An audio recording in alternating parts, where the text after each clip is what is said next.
So wow, 12 properties, 7 you. That's fantastic. So would you consider them passive income streams? Yes. Okay. Yeah. So at what point does, in your opinion, a passive income stream become work? Just you're trading your time for money.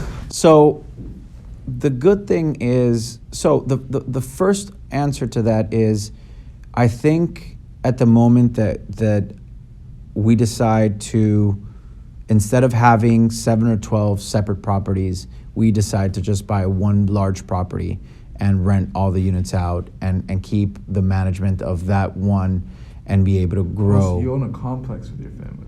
No, not a complex. Oh. Separate. Yeah, no. These But are they're separate. within the same area? Generally speaking, they're within the same area. Yeah, and so what happens is when you sell, these different properties and buy, purchase one multifamily or building units, and you open yourself to managing just a full building, where you likely have maybe 20 or more families. I think at that point it takes on a different magnitude, and that at that moment you also have to think about management. Are you able to really have, are your systems able to cope with that, and you can still have a life? Because you have to think about, of course, the upkeep of these properties. I mean, plumbing, electricity, AC, all of that.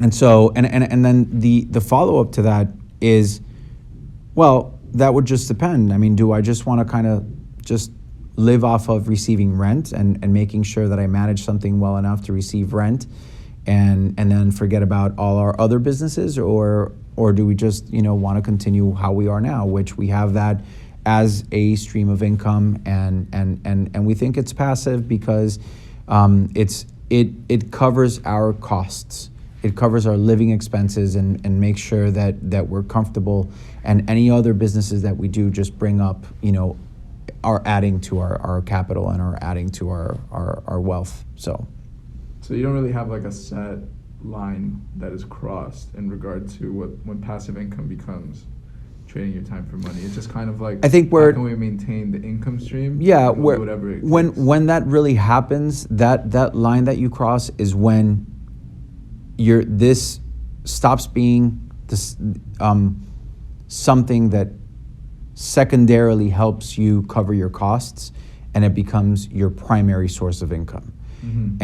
And that's where I think that line is crossed, and that's why I was saying once we stop focusing on all our other businesses and we start just really grabbing the primary source of our income from here, that's when I think that line is crossed. But at this moment, I mean, really, thankfully, all our other businesses are doing well.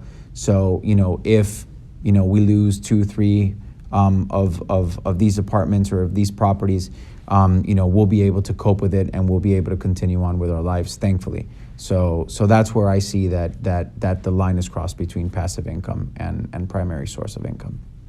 Yeah, so basically when the income of that one thing that you're focusing on and the time that it takes to make that income just completely dominates the other industries that you're working in. That makes sense. And activities. Right, Mm-hmm. yeah.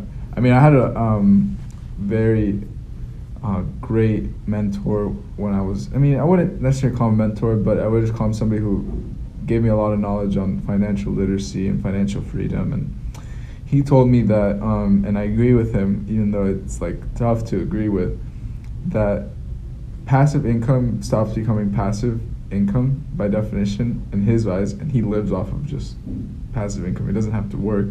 He says once, for every $2,000 of monthly income,